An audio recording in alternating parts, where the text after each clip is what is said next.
Thank you, everyone, for coming. I see some familiar faces in the audience, and that makes me happy, too. Welcome back to all of you. So, it isn't quite like sausage being made, which is said about laws and Congress, a process you really don't want to look at if you like sausage. But what you hear on the air every day, on the BBC and as every other news agency, is the product of, shall we say, waterfowl process, which is serenely gliding across the surface and making it all sound smooth and wonderful while frantically paddling below the surface of the water. How do these stories get on the air? How are they reported? And what are some of the challenges of reporting that we all face every day? And how do we make it sound so good out of this cacophony of news and news sources and stories? How do we make those choices? And then we'll get a little later on in the program to reporting out of California, which is, of course, a place of cliches. How do you get past those cliches, which are so easy to fall into and so hard to break out of, as we have heard this week, because it's been done so brilliantly by Tim Franks, who you hear every day at 1 o'clock weekdays here on KPCC. So thank you for being here. It's a delight. I was going to ask you for answers to all those questions, actually. Well, that'll be a different program. Yeah, well, probably more enlightening. So is this okay with me sort of talking across the mic? Can you hear me? Are we good? Okay. Let's talk first about your career in radio, why you decided to be a journalist, and particularly a radio journalist. Gosh, it was a long time ago. I'm very institutionalized. I went straight from school to university to the BBC. So I've really no experience of the outside world. In a way. I think I became a journalist because, for the same reason that, when people ask me, what do journalists do? How do you become a journalist? It's pretty basic in my eyes. It's to have essentially a curiosity about the world, and a desire just to sort of go out and see how things happen and why things happen, and particularly why things are going wrong, how things are going wrong. And then I suppose you get to the point where you want to find out why the people in charge are allowing things to go wrong. So that, plus a sort of, I enjoy writing. I have a sort of vague association with the truth, I hope. For it or against well, it? I think in general it's a good thing. Agree. That, put those things together. There's no sort of mystique to it, but it did just seem like a sort of an exciting prospect to get into it. But as I say, it was at a very sort of naked early age that I did, and it was a happy accident. The BBC began in 1922, which sounds like one of those pieces of research that I did hours ago, but in fact we just looked it up on Tim's phone a few minutes ago because neither of us knew it. So it's closing in on its 100th anniversary. This is an institution that, in parallel with the British Empire, expanded, held to account what was going on with the empire and politics, and found itself present in countries in the world where people really hadn't paid too much attention to what was going on, unless you lived there, in which case the news didn't really transcend the national borders. I think that's absolutely right. I mean, I think, we probably, 1922 was maybe the point at which the graph was beginning to slope quite dramatically downwards as far as the British Empire was concerned. But, there are certainly lots of places where I've been, where people have lent into my face in an either friendly or less friendly way and said, "You British, you're the reason why we're in this pickle." The Middle East, large among them. But we were, I think, enormously fortunate that, I don't know if that's something that I've said that has caused the lighting to The lights change. are going out all over the world, said Lord Grey, starting with the zip code. Indeed. But I think we were very, very fortunate that we were there relatively early, which meant that we did expand and we did get footholds in a lot of distant corners of the globe. And, if there's one thing that keeps the BBC going, I think, more than anything else. It's that we do have a global reach and a global interest, and that allows us to draw upon the just remarkable expertise of the people that we do have around the world. And it's a fantastic resource, and I think, fortunately, one that is sort of cherished even now. Because you do hear stories about places, and even about places that most Americans have not heard of before, likely wouldn't have gone to, and giving us an insight into the fabric of a country and even a continent, Africa being foremost among them, I think. It's quite often you'll hear, if you're listening to me closely on air, you'll hear me sort of pronounce a place one way at the start of the interview, and by the end of the interview, when I've actually, heard what the person who's telling me what is going on there has sort of pronounced the name entirely differently, I'll just sort of subtly change my pronunciation to the correct one. So in concert with any of the listeners who sort of feel that they're learning about new places, it's often an emotion I can empathize with. And from American audiences, do you get a response that says, wow, I didn't even know that there was an Ouagadougou, much less Ivory Coast, right?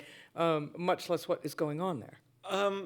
To an extent, but I think that sense of wonderment, ignorance is a loaded word, but sort of ingenuousness is one that we as journalists should carry with us as well. I don't think it is bad necessarily to ask the idiot question. I certainly did of KPCC's Molly Peterson in one of the editions of NewsHour that we carried, and she very elegantly told me I'd got something completely wrong. And actually, I don't think that's a bad thing. I mean, I spent 5 years as Europe correspondent, and part of that, very happily, was spent gallivanting around Europe, seeing all sorts of things. Part of it was also spent in the corridors of the European Commission, trying to understand how this sort of bizarre beast called the European Union worked. And a lot of my fellow journalists inside, if I happened to go to a European Commission briefing, and I tried not to as often as possible, but if I did, some of the questions that were asked, I felt they might be asked in English, or I would be getting English through the simultaneous translation. I would not have a clue what was being asked. It was very inside and jargony? Incredibly so. And I dare say it was slightly sort of self-regarding. But whatever, I did sort of think, well, how far is anybody out there going to profit from the answer to the question that you've just asked? So hence my sort of trademark idiot question. Can you give us an example of an idiot question? Well, probably the one that I asked Molly when my opening salvo with her over the drought in California was I managed to invert the statistics between the 85-15 split between how much is used by farmers, how much is used in towns. And anyway, there was no way around it other than for Molly to say no. But now you know that your listeners will remember that statistic just as you will. Yes, although don't ask me what it is, because I'll probably get it wrong again. Molly's in the back if we need to call upon her expertise, I think. Somewhere, Molly? Yes? Molly Peterson? She had to leave because she's actually working too. The craft of journalism, I have taken a visceral dislike to the term citizen journalist. We used to call them sources. Jerry Seinfeld said, oh, you think you can be a stand-up comedian. Okay, you're funny at the Thanksgiving table, but can you be funny on cue at 8 o'clock every night? There are going to be people who will have a cell phone at the right place at the right time and take a video. But there's so much more to reporting, as we learn all the time, as we ideally get better at it, than just being there and holding up a camera or a microphone to what's going on. Talk a little bit about what it is that this job requires you to do. Well, there isn't a sort of precise formula, a precise rule. I think there's a reason that we're called the media, because we do mediate what happens out there. So sometimes our job is just to hold up a camera or a smartphone, not literally, but in in effect, and just to say, listen to this, watch this, hear this. It really needs very little from me, and for it to be as unmediated, as unfiltered as possible. There are other times when, yes, you do need to say, actually, this is what this means, this is the significance of this moment, or to turn to somebody else and ask them to explain what's going on. So, I don't think there are any hard and fast rules. I do also think that the increase in the number of sources that we have for stories is exciting, but at the same time, I don't buy into because of the increasing cacophony, there's going to be less space and we're going to be more squeezed and people will turn away from traditional media, because I do think that actually as the cacophony grows, as the noise grows, people will probably also want those moments, those places where they can turn and say, what is actually going on, and feel that they've got a reasonable chance of getting a reasonable briefing and a reasonable amount of entertainment within that set period. I agree. I think that there's a sense of people's regard for expertise that extends to what we do, and I don't think everyone wants to be his or her own managing editor. No one wants to sit down every morning and cobble together your own newscast, and so for that reason, they will turn to trusted sources like the BBC. How has your audience, do you think, changed over the years, and how does the style of presentation changed? Well, I hope, we always hope that the audience grows and becomes more diverse, and, that we appeal to people and places that we haven't necessarily appealed to before. But that having been said, we're also very aware that we have core audiences, and there was a bit of a, I should be careful what I'm saying, given that this is being streamed, but given that it's also 3 a.m, I trust that none of my bosses in London are watching. But there was a bit of a thing some years ago on the BBC, on BBC Domestic Radio, who I used to work for, so within the United Kingdom, there was this sort of mania for appealing to a younger audience. And I tended to think, even then, as an even younger person, that, if the average age is whatever it is for that particular channel, 54 or whatever, those 54-year-olds, firstly, they're a loyal audience. Secondly, people will grow older. That's what happens. And then they may actually migrate to this channel themselves. So, desperately striving to sound younger can sound desperate. That having been said, we're always delighted, when we do think that we're appealing to different audiences. In terms of the second part of your question about presentational style, I mean, I hope as well that is evolving, because undoubtedly, as an incredibly experienced broadcaster, that styles do change. And sometimes if you listen to something from 20 years ago, 30 years ago, it can sound a bit dry and a bit mannered. Now, I think dry and mannered are my hallmarks, and it's sort of something I aspire to. But I understand that there are changing fashions, and I will sort of adjust if needs be. This is where we may bring in the producer, Lucy Walker, who is here, who has joined us to talk about, and perhaps the both of you can, the process of putting together a show for every day. How do you start and how do you wind up? Besides, I hope, with a gin and tonic after it's all over. Yes, so the the blood-spattered aprons. Lucy can give Lucy you can join the us polite as well. version. Lucy, actually, I'm going to promote Lucy because she's not just she's actually the editor. She's the boss man. The editor. Yeah. All right. Hi. Thank you very much for having us for a start. It's a pleasure to be here. A sort of typical day really begins with a team meeting where we weigh up the stories of the day and we look at what's going on in the world and Can you put the mic a little closer to slightly put our head in our hands as we see that there's war breaking out in Ukraine and another horrendous murder by Islamic State and a bit of a disaster looming with Ebola. And we wonder what to do about those things. We wonder how to make a program that works. We have a team meeting. There are usually about 5 people in the room putting together the show for that day. We think we come up with a fairly reasonable plan of who we want to interview and the questions we want to ask. And a couple of hours later, Tim comes in and sits there and goes, don't like that very much. And we start all over again. So it's actually got to the stage where all I have to do is raise an eyebrow. Yes. It's enough. Yes. But we're quite good at not being intimidated by that and not limiting our ambitions for the programme by thinking, no, he won't like that at all today. But it's quite collaborative. We tend to commission in advance some of the reports you'll hear from our correspondents abroad.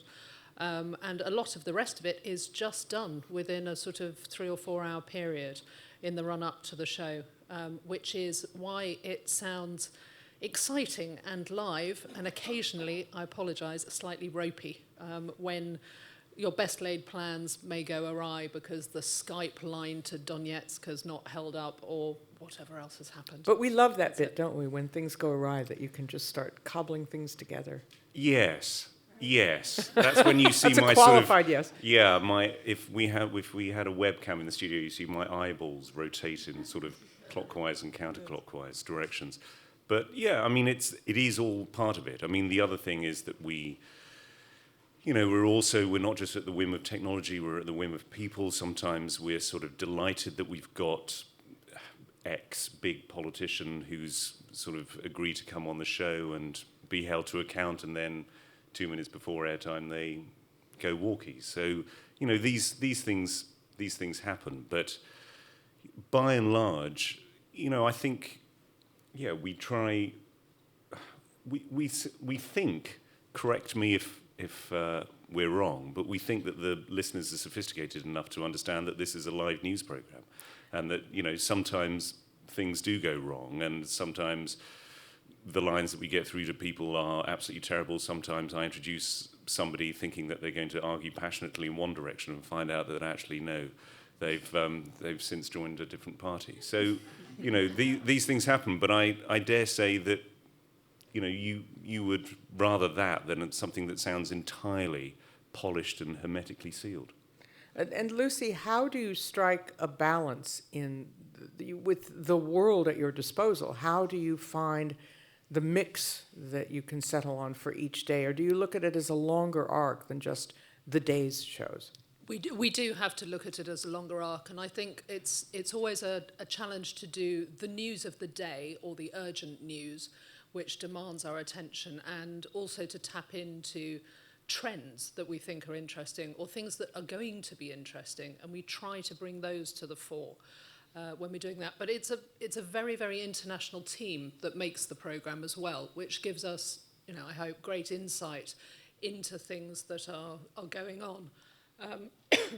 We have a very, very mixed team. We've got at the moment a Turkish producer who is doing fantastic work on Turkish stories. One of our producers is Iranian, another is Chinese, and they all bring their insight and knowledge, and they're the people who are flagging up stories from their countries before we would necessarily pick up on them. But we do try to create a programme that we hope you want to listen to for a whole hour. And I think the challenge has been over the past year and a half, has been actually to find a little bit of hope amongst all the relentlessly depressing news that has been around. And there are some days when we think, we know this is important, this is there's a big story rumbling, but we're not going to do it today because we have done it almost every day for the past week, and we need to give people a little bit of a break, because otherwise it's just very depressing.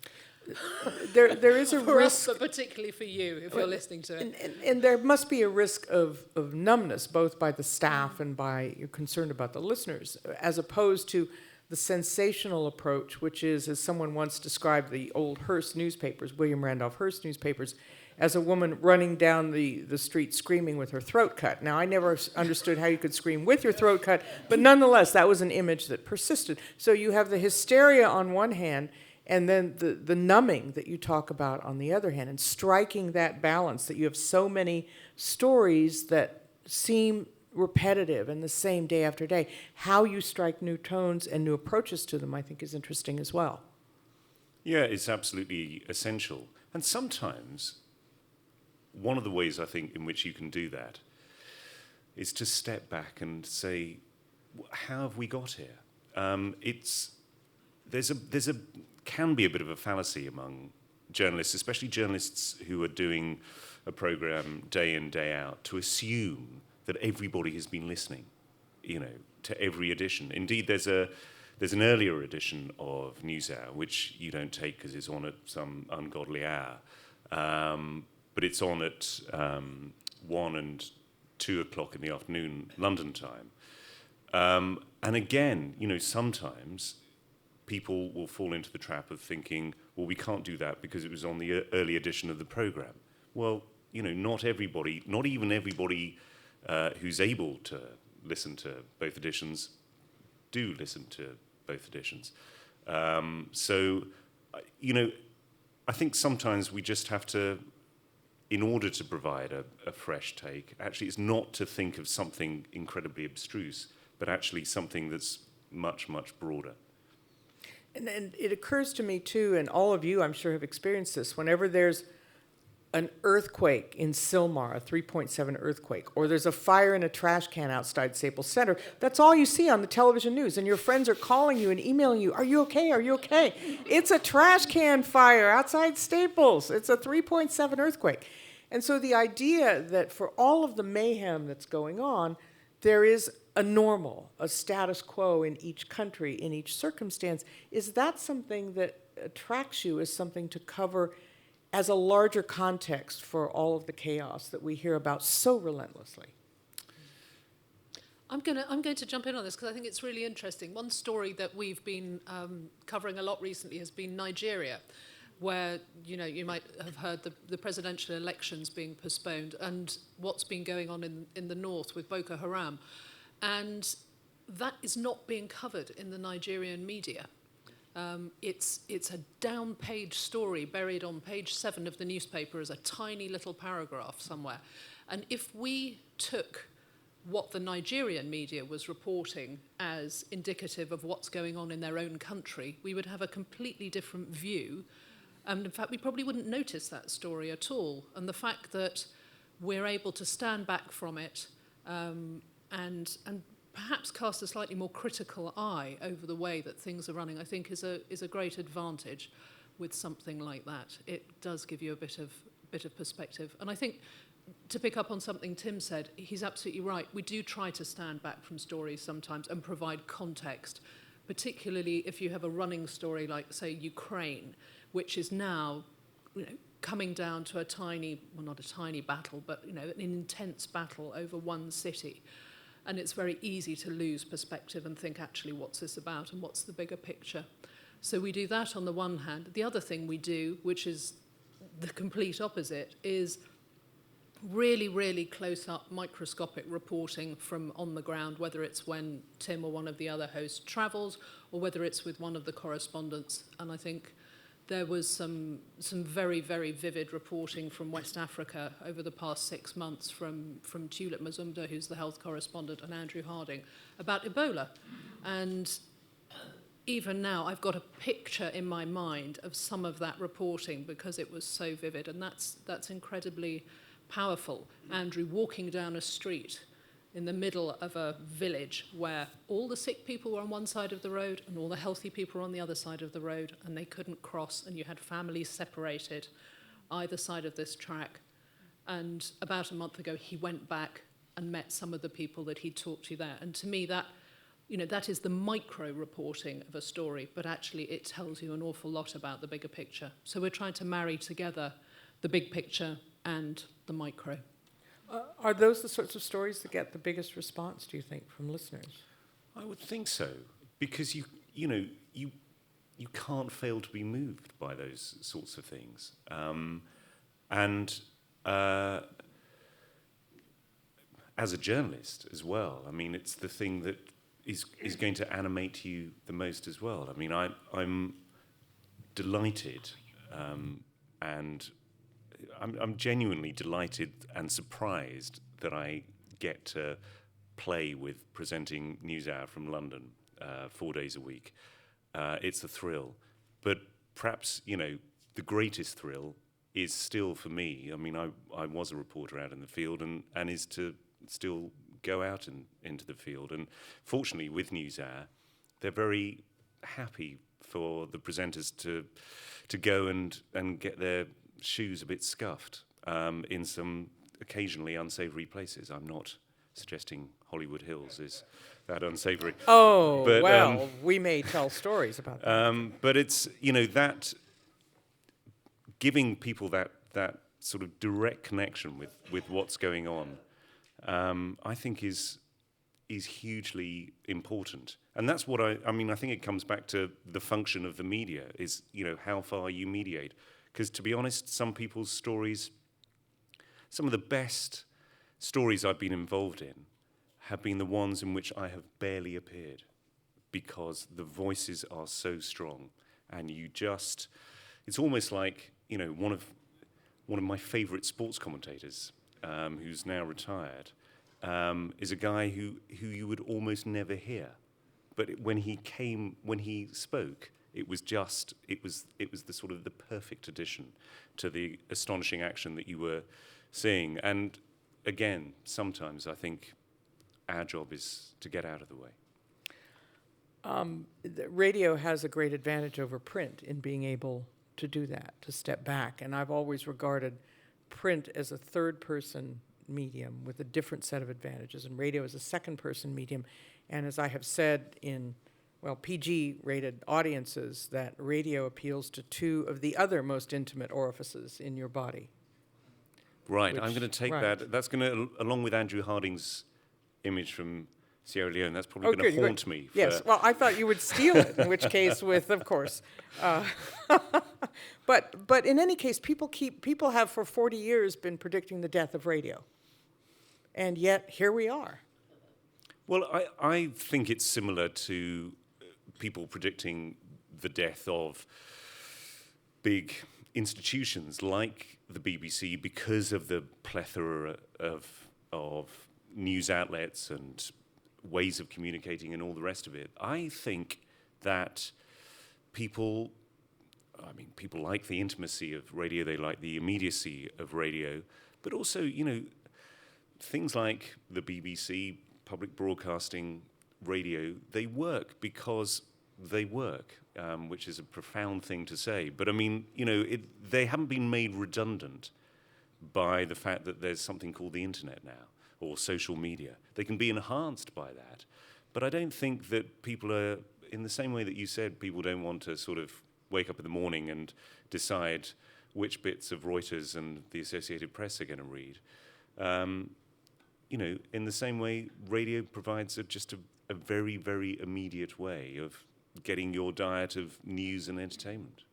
I want to talk a little bit about the practice of journalism. Many of you have probably heard the comment by the late Senator Daniel Patrick Moynihan, who was also ambassador to India, who said that everyone is entitled to his own opinion, but not his own facts. What has happened, however, is that people tend to think they are entitled not only to their own facts, but to make up their own facts. And a consequence of this to journalism, well, there have been many, but one of them is the presumption that we're all in it to give somebody an advantage, to tell our own stories, rather than to hear other people's stories, which, as you've been hearing up here, is one of the best things about radio, is to be the conduit for other people's stories. You were the Middle Eastern correspondent, and you had quite a time battling some of the pushback that you were getting on expectations about bias in journalism. And I think I can say that the people I know who are probably most aware of any opinions they have are journalists, because those are the ones who professionally are required to do so. It's people who aren't aware of their biases who I think pose some kind of challenge to this.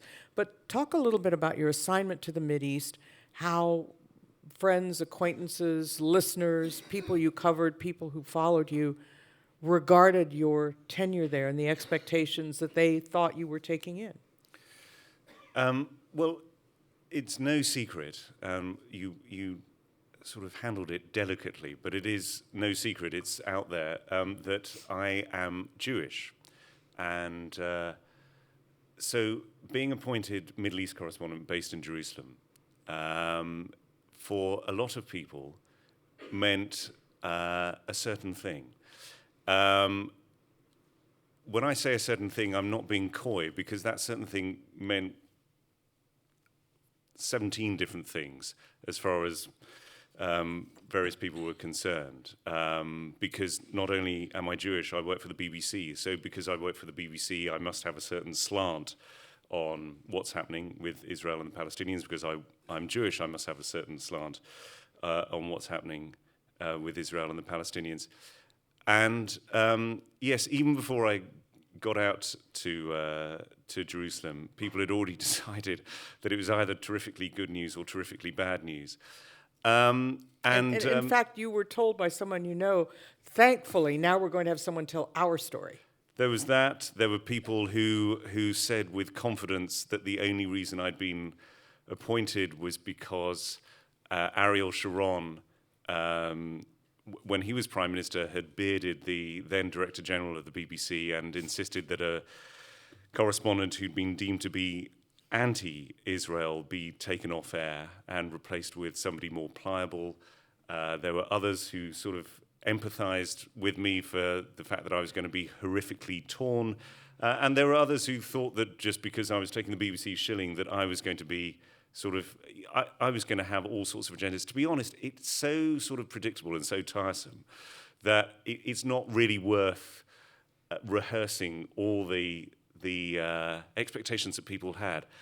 And then, of course, I had the temerity to start opening my mouth and broadcasting, and that there was a slew of other psychoanalysis that went on. Some of it useful, some of it not useful. Essentially, what it comes down to, it was a slightly more extreme version of all that you said, which is that, journalists should be aware that they carry baggage. I mean, if you're interested in the world, you're going to have certain views of what's going on. But two things. I mean, to sound sort of both obvious and sanctimonious, which is a winning combination. But one is... Works for me. One is just to be aware that you should leave your luggage at the door. But the other one is to be aware that, one of the greatest things about being a journalist is to have a certain expectation of a story and then to be confounded, to go out imagining that you're going to be covering a certain story and then just for something else to happen that reverses your expectations of how that story will play out. And for that reason, just to be sort of open-minded is hugely important. That having been said, we should all be aware that we can't leave all our baggage at the door, but to be aware that your subconscious might be working in a certain way, not just in the way that you treat a particular story, but in what stories you decide to cover.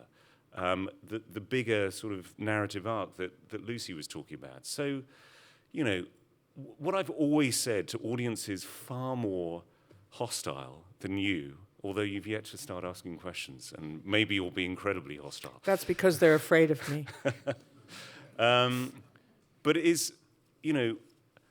we do not have an agenda. We sometimes get things horrifically badly wrong, but it's not because we want to do so or because we think that we are sort of plying some brilliant line that will eventually sort of persuade you of the wisdom of our ways.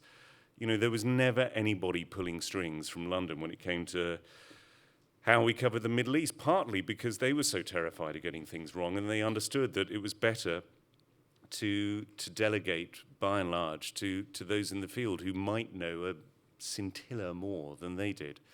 So that's a very long way of answering a question I barely can remember, for which I apologize. You did address this, and people do look to have their biases confirmed. There was a study, I think it was Stanford, which took a packet of news stories about the Middle East and presented them to two different groups of readers, one self-identified as liberal on the issues, others as conservative, and each side thought the same stories were biased in favor of the other side. which is to say that anything you read, you bring your personal experience to. Anybody who creates, whether it's a poet or a broadcaster, understands that we're only responsible, we can only govern a certain percentage of the process. The rest of it is in your hands. You read it and you decide what you think of this story. Is it a good story or a bad story? Did you like it or not? And you bring your own, unaware, perhaps as you may be, your own biases looking to confirm or to challenge. And so I think when someone says, what's the journalistic bias? It's curiosity. You're always trying to resensitize and sandpaper that sensibility so you're always aware and you don't get hackneyed and your expectations don't crust over what it is that you're out there finding. Have the new social media altered, and maybe Lucy can speak to this too, in any way the kind of coverage, or do you look to enhance the kind of coverage with that? What do you respond to and what do you not respond to? Lucy? Thanks, Tim. Social media has given us, the opportunity to react with much more immediacy to things. I mean, it's Twitter, particularly for parts of the world, has been a phenomenal resource, but you have to judge it with the same degree of skepticism and wariness as you would with any other source.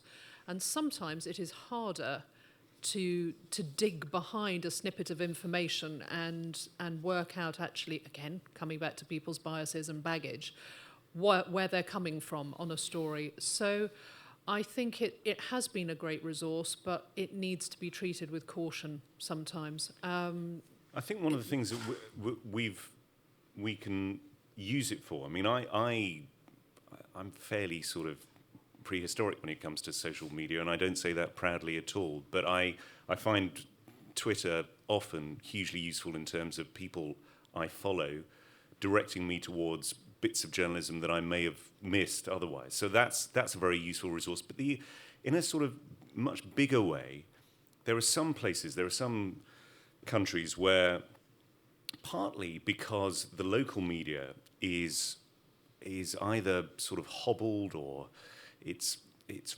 relatively young, that actually social media really works in terms of you getting a sense of what's making people tick. I mean, in Turkey, social media is incredibly prevalent and really, really strong, and you can get a great sense of sort of tides of opinion. And it's one of the reasons, of course, why, at certain times the government tries just to ban it. And similarly, funnily enough, and perhaps counterintuitively, in China, where they don't have Twitter, but they have Weibo. And again, that can be a very, very powerful medium because obviously in China you don't have a free media, but people can find ways in which they can communicate with each other, even though, literally in China there are words that will be forbidden, so that streams can be turned off, accounts can be sort of stopped if you use certain verboten words. What are those? The Uyghurs, I would think, things Sorry? like that. What words are those? There's a list that is updated, practically daily. There's a very good book by, whose name obviously I can't remember, by a chap called Evan Osnos, who was the New Yorker. Oh, was Peter Osnos' son, right? The old Washington Post guy, sorry. Quite possibly. Little journalism family well, album there you there. are. But he, when he was in China, he said that it was practically daily that his phone would ping with sort of 5 new words that you weren't allowed to use in any type of social media or any type of journalism. But people would find ways of, there would be a code for getting around that. But that sort of thing is tremendously useful, and that's why, Lucy was talking about we're lucky enough to have people who come from wide backgrounds on our show. Gunay, the Kurdish chap who Lucy was talking about, today, because of the links that he has with the people in northern Syria and northern Iraq who have been involved in the fight against Islamic State, he managed to dig out for today's show a chap who came, I think he was 22 years old, from southern England, Oh, a yes, place I called heard that. Bournemouth, Yeah. which gone is to fight against ISIS. yeah, I mean, just remarkable. And that was through Gunay's just very, very good journalism, very good context, and he was able to winkle out this story. And those sorts of things, we feel tremendously blessed to have. The example you just heard about the words censored on Twitter with a daily update list, this is the essence of journalism. We show, we don't tell. And it's very easy to say, oh, they censor Twitter in China. It's another thing altogether to do the hard work to be able to say, today, these are the words that you can't use on Twitter in China. Tomorrow, it will be something else. That's the story that you will remember. That's the story that you will tell at dinner and over a glass of wine, not the phrase, China censors Twitter, which anybody can say. It's backing it up with that evidence that makes it real to you and makes it substantive. I think that's right. And it's also, I mean, what we try and do more as well is sort of peel back the curtain, because there isn't a tremendous mystique to what we do, believe me. And it's not sort of bathed in glamour the whole time. But, there was... Just here at the Crawford Family Forum. I feel radiant just being next to you, Pat. But for example, with Boko Haram and the terrible things that are happening in northern Nigeria, which are also incredibly difficult to report because it is so phenomenally dangerous. I mean, there aren't any journalists within hundreds of miles of what's happening.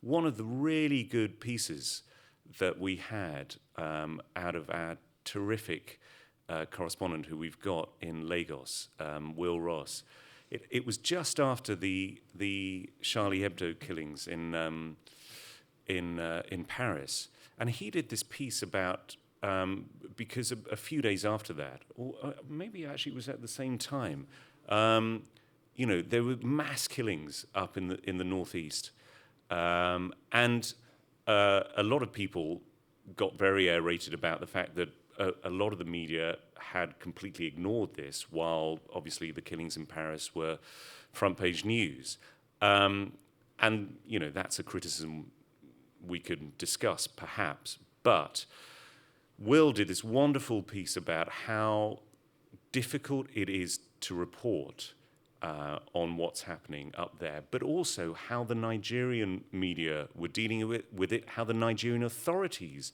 were dealing with it, and the fact that essentially the Nigerian authorities, I mean, Goodluck Jonathan, the president, he'd issued this sort of condemnation of the Charlie Hebdo killings and said, we're all and Charlie. went to Paris, didn't he, in fact? I think he went to Paris, but more to the point, he said nothing about the killings in his own country for days. And there were the most sort of airy statements, eventually sort of prized out of the army, who was supposed to be leading the fight against Boko Haram. But again, that took days. And right down to Will sort of ringing people, ringing the government spokesman, and it's sort of going to voicemail. He had that as part of his piece, and it was an incredibly telling piece, because he didn't just say these killings have happened and it's very, very difficult to report. He showed us. He took us by the hand to show us how difficult it was to report, and that wasn't a sort of a statement of woe. It was exemplary and hugely telling, I thought.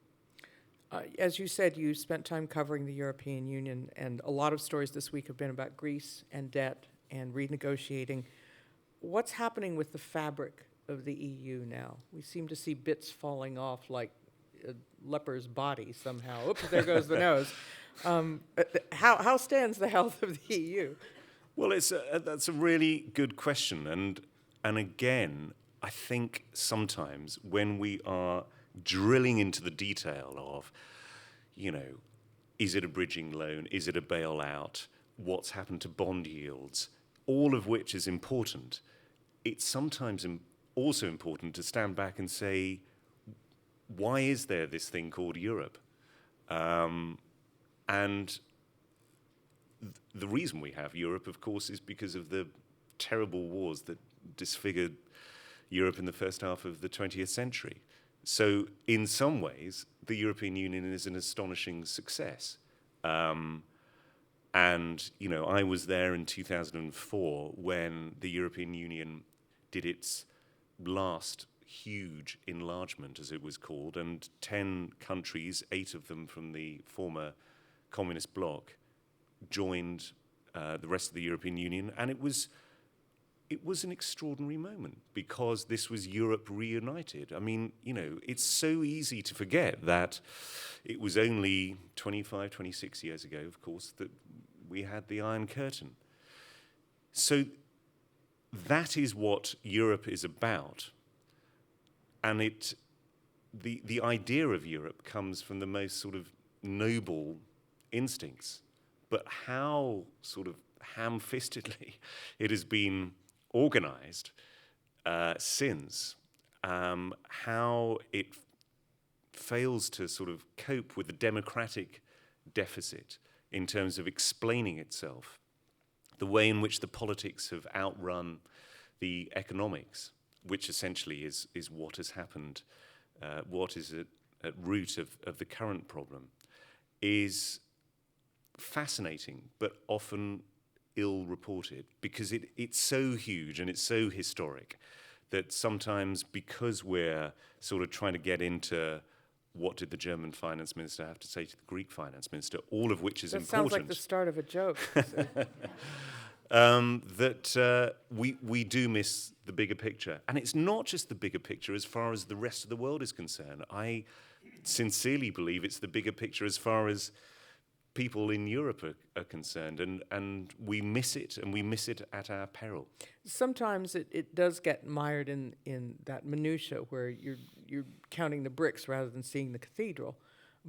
But there's also reporting that takes on a tone of mockery, like and today the EU regulated the size of carrots that could be sold in markets. And we fall into these patterns sometimes, I know, and it's hard to resist sometimes because those little bits are so delicious, but they don't necessarily serve the bigger narrative. Oh, completely. And I also think it's hugely important to poke fun at institutions if they deserve to have the fun poked at them, because they can be incredibly po-faced. I mean, I remember when I was, there was the ill-fated European Constitution that they tried to bring in to deal with the enlargement of the European Union, and they wanted to sort of change the way in which Europe ran itself. And there were all sorts of scare stories in the British media about how this was going to mean that we were going to have to behead the Queen and drive on the right, and give up North Sea oil and so forth. And there were equally people in the British media who said, no, it means absolutely nothing, that nothing will change. And neither was true. But what stayed with me was I remember going to a book launch about the European Constitution that was done by 2 very high-ranking Eurocrats. And a Belgian senator came to the book launch and made a speech. This was before the referendums that kicked this constitution out in France and the Netherlands. And he said that he found it, I mean, in terms he said, he found it inconceivable that anybody out there could have anything other than complete admiration for this latest iteration of the European project. And I just thought to myself, really, what have you been smoking? Because it would be impossible to open a newspaper or talk, dare I say it, to a member of the public and not understand that there was a modicum of concern about what Europe was doing. And it was this total disjunction between the people who run Europe, doubtless with the sort of greatest goodwill, and those whom they are supposed to serve. And eventually, indeed, they were sort of punched in the teeth for it. One of the advantages of radio is that it allows you more ably, I think, to practice what I call the enough rope school of journalism, which is that at some point people say things that are so patently absurd and ridiculous that you don't even need to challenge them. You can just let a comment like that hang in the air and do its own work, right? There is that.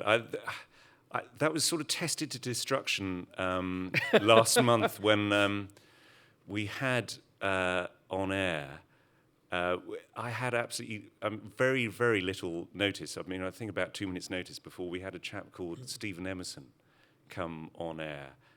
He was the expert on terrorism who was quoted.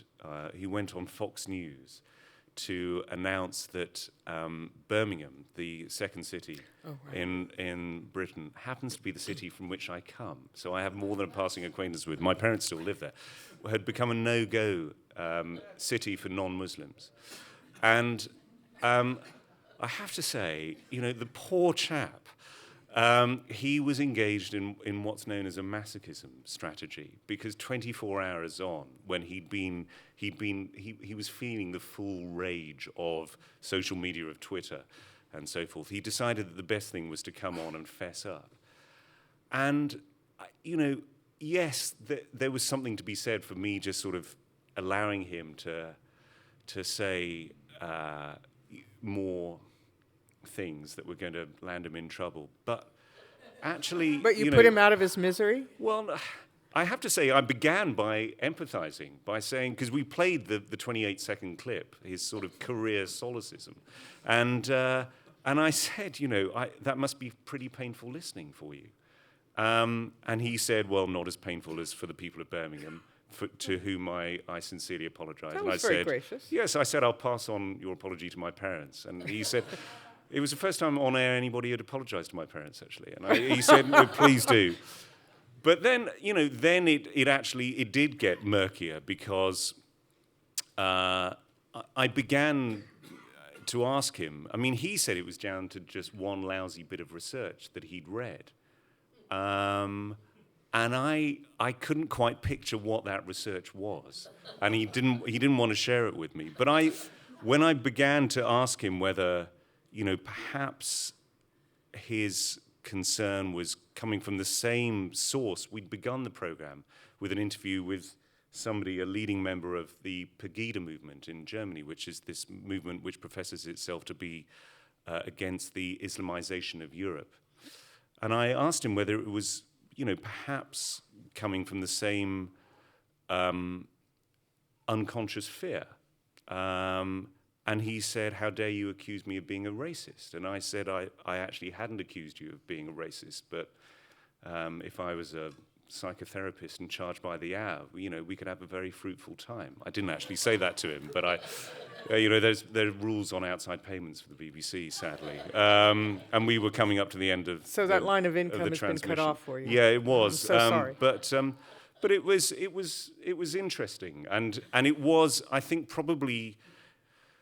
This is a very roundabout way of saying, because I didn't sort of go for his jugular, because in a way it was fairly patent what was going on, because it was more exploratory, perhaps people got more out of it. Mm. Also, I'm totally craven and rarely go for the jugular. Was he sitting right across from you? Or no, he was on Skype from his home. So he couldn't have reached over and taken your necktie or whatever? No. God, it's been a while since I wore a necktie. Maybe that's why. You're making me feel ashamed. I feel very underdressed next to you, actually. How do, I would have worn a necktie, but it just didn't go with this. How do you deal with cultural sensitivities, language about food, clothes, all of the things that are now coming upon us, of course, with covering the Muslim communities in Britain, I'm sure, and abroad as well. I'm sure there's standards and practices. Do those evolve? How do these come up, and how are they regarded and worked out in the course of a day's newscast? It's a very good question, and I'm actually going to sort of refer back to what we were talking about earlier on, because this came up, especially in the wake of the Charlie Hebdo killings.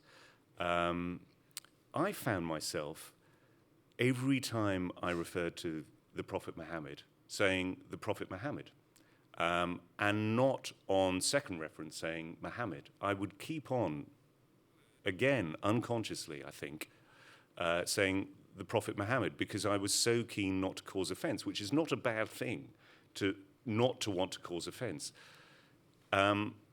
However, there were some people who came on the show, and I remember hearing we did an interview with a cartoonist, an American cartoonist, and I asked him about how he depicted the Prophet Muhammad, and he was talking about Muhammad and not the Prophet Muhammad, and I was thinking, oh my goodness, is this going to cause offense? I didn't say anything.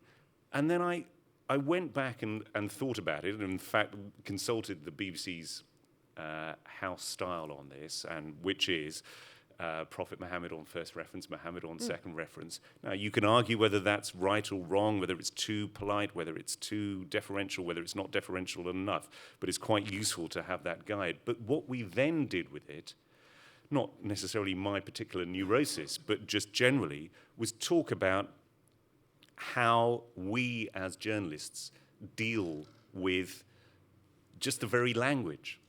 And I think once you sort of, again, treat the listener as a grown-up and say, this is an imprecise art, this is how we've come up with how we describe these things, you may agree or disagree.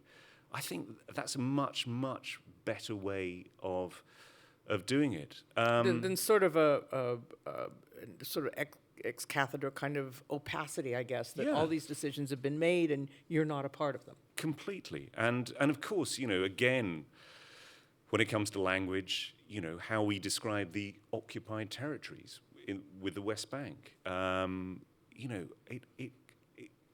one will be entirely happy most of the time. But isn't that the goal? I mean, if I get hate mail from both sides, I know I've done the right thing. A lot of people say that, and I'm not sure. In the absence of any other metrics. Well, except I sometimes felt that, if when it came to the Middle East, if I was getting it in the neck from both sides, it might just mean that I was being equally wrong, or wrong in different ways. So I wasn't always comforted by that. But anyway, to be open about it, I think is absolutely right. And what about language about ISIS, ISIL, when some people say the so-called Islamic State in order not to give it credence as anything Islamic? I think, again, I tend to say, there may well be a house style on this, but I tend to say Islamic State militants on first reference, and then Islamic State afterwards, or IS. And I also think that generally people are, again, they're aware enough to understand that Islamic State, it's not that I'm calling him the caliph. People understand what Islamic State is, and they're willing to go down that route. What you haven't asked me about, and I'm delighted that you aren't going to ask me about, is the word terrorist.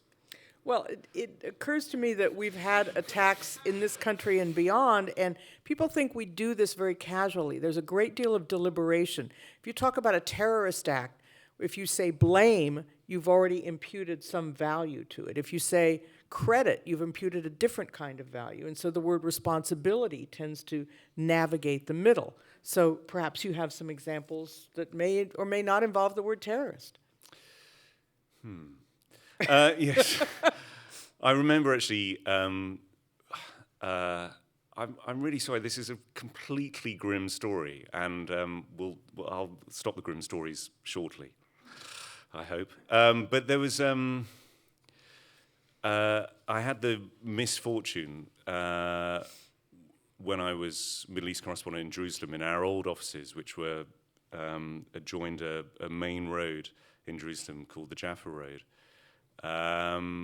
to hear a great tumult outside my office one lunchtime, which wasn't unusual because the driving is fairly sort of animal in that part of the world. But I looked out the window and I thought it was an accident to start off with. It was a front-loader tractor that had hit a bus, and then when I saw the tractor back up and hit the bus again, I realized it wasn't an accident, and ran downstairs with a colleague, and while everybody was running in that direction away from the carnage, we ran in that direction, and it was pretty grim. And this guy was sort of literally rolling over cars, and it was not a happy scene, and in the end, he ended up being shot in the head. And when I sort of finally came back up into the office and was sort of then thrown into the maelstrom of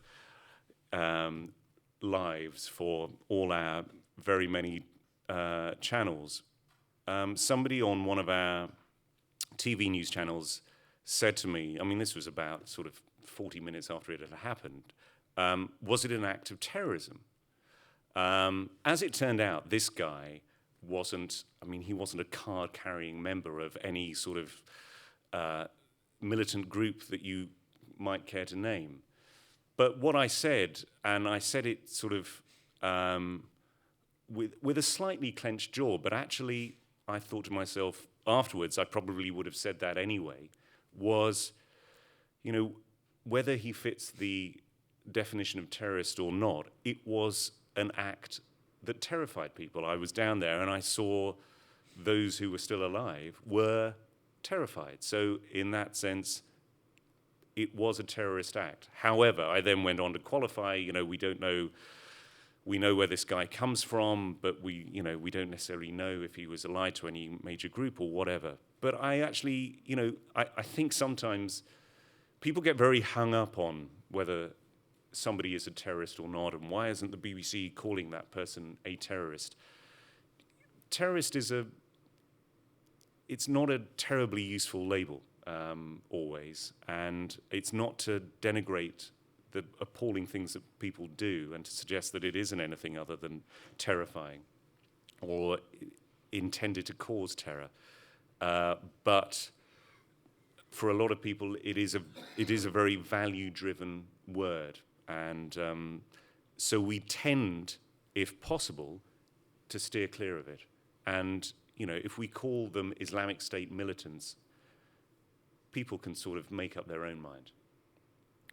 I mentioned earlier about every trash can fire at the Lakers game being the conflagration that's consuming Los Angeles, and every earthquake in Sylmar is the one that's shaking California into the ocean.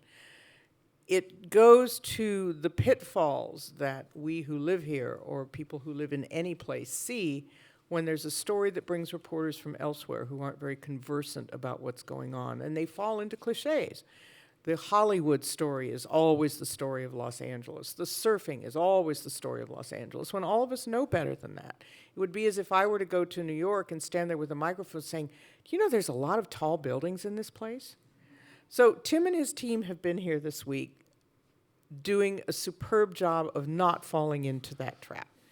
So I want to thank you for that, and we have a few bits to, yes, obviously the audience wants to thank you too, and please do so.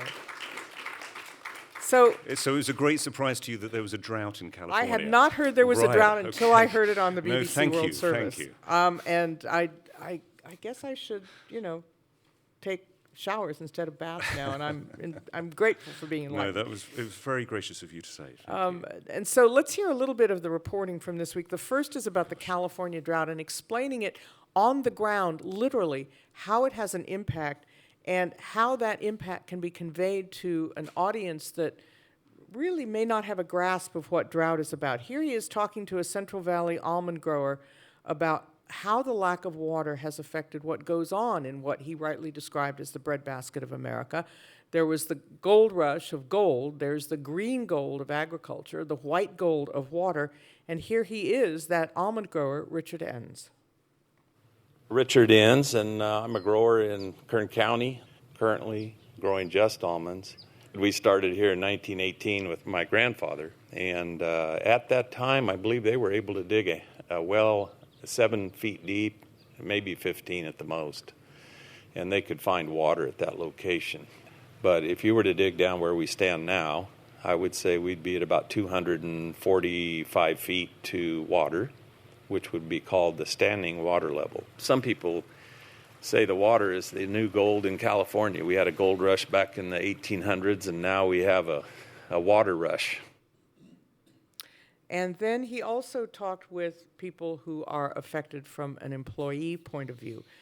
Fausto Sanchez is with the California Rural Legal Assistance Program, for the indigenous talking about the effect of this on farm workers, and then we hear from a migrant worker about the lack of work. So let's listen to that moment too. Tell me about the field that we're in right now. I mean, it's got vines, as very young vines, as far as we can see. These fields are absolutely huge. But I mean, February, and for the ground to be this dry, for the sun to be this hot, is this unusual? You see the mountains over here? There is not snow, not anything. But in the previous years, 5-6 years ago, at this time you can see the mountains covered with snow. Now they are trying to save a lot more water than in the past. If the growers are continuing to not planting more products, there's not going to be enough work for everybody. Well, let's go and speak to some of them now. Buenas tardes. Buenas tardes. Del BBC de Londres. What's work like at the moment? Are you affected by the drought? Sí, porque se escasa un poco el trabajo. Yes, now it is very different because the shortage of water, there is not enough work for everybody. Como aquí en esta compañía. Like in this company, workers, they never take vacations, they never rest. But last year, they did not work for almost a month. How did you choose this kind of story to get into the massive story of the drought? I think it's what Lucy was saying, that, you know, sometimes the microcosmic is the way. And often if you hear people's stories, I mean, I don't know, maybe I'm being unbelievably pretentious. But I just think, if hearing Richard's voice there, the almond farmer, you get a sense of a sort of a great nobility, a great sort of desire to be optimistic, but also a great concrete boots of concern as well. And I mean, again, the sainted Molly Peterson gave us the contacts which led circuitously to Richard. But I just think, you know, if you hear that voice saying very simply, you know, when we started farming here almost 100 years ago, you could take a shovel, go down 7 feet, and there'd be water. Now you'd have to go down 250 feet, and that would be to water that actually wouldn't be terribly good as well. He was talking about sinking wells to 800 feet. You know, that tells you something, doesn't it? It's pocket-sized, but it tells you a huge amount. And so on the alpha and omega scale of stories, let's go to the omega story, which, of course, California, again, we are renowned for loving our cars and having a great many of them. I look upon my car as another room on my house, except it has wheels. In it, I can brush my teeth and eat my breakfast, and everyone sort of tricks out his or her car accordingly. Mine has all sorts of dog supplies in it, and my earthquake supplies. I don't know if that's much of a consideration anywhere else in the world. But this is how he got into a story about Californians and their cars, retooling cars, making them into mobile offices, putting in exercise bikes and massage units and Wi-Fi. I'm sure you all have these in all of your cars already. You may even have a wet bar, in which case I'm going home with you. So let's hear a moment from that story. Pleased to meet you. Alex, I'm Tim. great to meet you. Shall I talk you through it? Yeah, please. For those of you at home that can't see this thing, these three are cameras. A 32-inch screen probably. Has movies and music on it. Have the media PC player. Theoretically, I could control my house from here. Put your massager on. Yeah, the chairs massage you. Oh my goodness. And a wine cooler down there. So you can also drink wine while you're doing all this whole, you know, making music and getting a massage and watching TV. And this is a music producer who essentially works out of his car, even though he has with another an place authentic Californian accent, you'll have noticed. There's such a thing? No, actually, you may have got the fact that he strangely, he went to a school that is now about a mile from where I live. His school that he went to in London, he's called Alex da Kid, and he's a huge shot music producer. Who's been here a few years now, but he was a former professional footballer in England, soccer player, but went to a school that is just down the road from me. Bizarre. And here again was another micro vehicle, literally, to tell the California story. Yeah, indeed, indeed. And again, I mean, listen, it won't be of any surprise to you that the traffic's bad in Los Angeles. But it was a nice way of telling the story that actually some people are profiting from that, because the guy who's retooling these Escalades for the upwardly mobile is making a very nice living out of it. Upward, yes. Mobile, well, remains to be seen. Let's take some questions from you. I'm sure as you've been listening, you have come up with some. We have a couple of microphones, and we will bring them around to you, and we will keep hold of the microphones for our audio purposes. So we've got a lot of folks over here, Janice. So let's see if we can make our way around the room.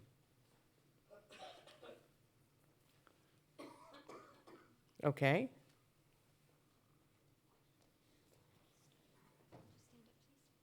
Stand up and say your name. We'll keep hold of the mic. We'll keep hold of it. Thank you. What is your name? What's your question? My name? Yes, please, and your question. Arthur Schimmel. A comment and a question. When you mentioned, Tim, that you were appointed to the Jerusalem Bureau, I was recently at a gathering where Richard Reeves, who was a former columnist, journalist for the New York Times, said that the New York Times, which is owned by a Jewish family, refused to appoint a Jewish journalist to the post in Jerusalem, just as a comment about it. My question is, if you will, pardon me, your take on this Brian Williams fiasco and your opinion, if at all, how the BBC would have handled it. And just as a point of information, the New York Times is now owned by a Mexican billionaire named Carlos Slim, who has, I think, 51% of the stock. So, but the Brian Williams question is something that's consumed journalists for several weeks now. Yeah. Thank you for that. Yes, thank you for the question. It's a good question. I mean, not that Brian Williams needs me to shed tears for him, but it's a very sad story because he's in a deal of trouble now, I dare say, and I do feel a sadness for him and a sort of there's no glee in the misfortune that he finds himself in.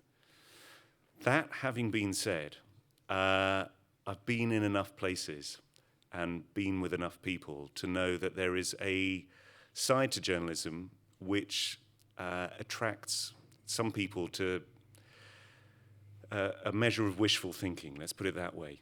And I've also been in enough dangerous places to know that if you were in a chopper and it was hit by an RPG, you'd remember. You really would. I've been in enough war zones and places where there's been sort of incoming fire to know that actually when those things happen, you don't need to embroider the tales because they've happened. And some people who are slightly more on the sort of the outer concentric circles of these things, because they sort of yearn to have been slightly closer to the action, which can be a bit of a misfortune. And when I say that I've had experience of war zones and so forth, I say that completely in the context of there are a million braver, more intrepid, more storied journalists than me. But I just think it goes to an absolutely key part of any journalism, which is, and this sounds platitudinous to the extreme, which is, just don't lie, because, the chances are you'll be caught in the lie, and once you're caught in the lie, that's it. There's no way back. It goes to the core function. It would be one thing if he'd, tried heroin. But this goes to absolutely to what it is he does and why he is who he is. And I suppose that's the gravity Yeah. of it. Yeah, and it's, it is a tremendous shame, and we are all profoundly flawed, but there is a lesson. And how the BBC might have handled it? Well, if one of us did a similar thing, I would hope completely the same. I mean, that's it, you once your credibility goes, that's it.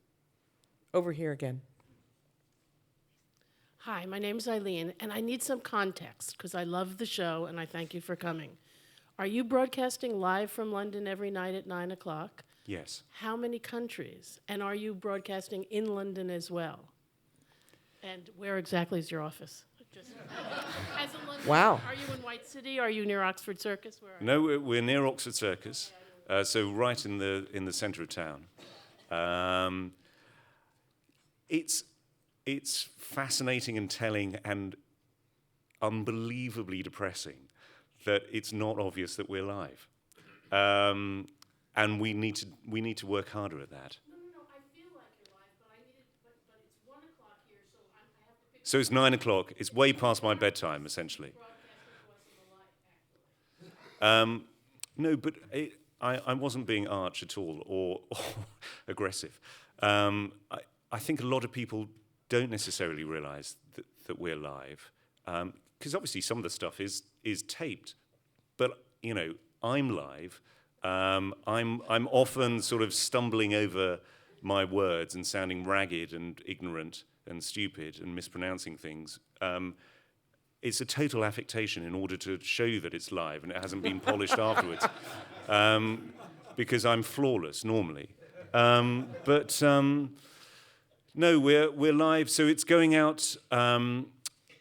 This edition of NewsHour, we broadcast to different bits of the world, different bits of the States, between 8 and 9 o'clock London time, so 12 and 1 here, and then 9 to 10 London time, so 1 till 1 to 2 here, which is the edition that you hear.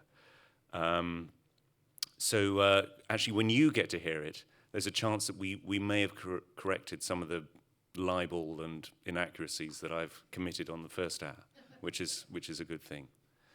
And are they hearing it in London as well? Yes, absolutely, and I mean it is global, which is one of the exciting things, and it's one of the difficult things actually, because there's a great cliche in journalism. I'm sure you're above it, Pat, but that when you're broadcasting, when you're speaking into this thing, you sort of vaguely think about who you might be broadcasting to, and actually it's remarkably difficult rather, to have that listener in mind, because it isn't, in the case of when I was on domestic radio in the United Kingdom, the 54-year-old person in the south of England who was listening to me, who was probably white and probably middle class.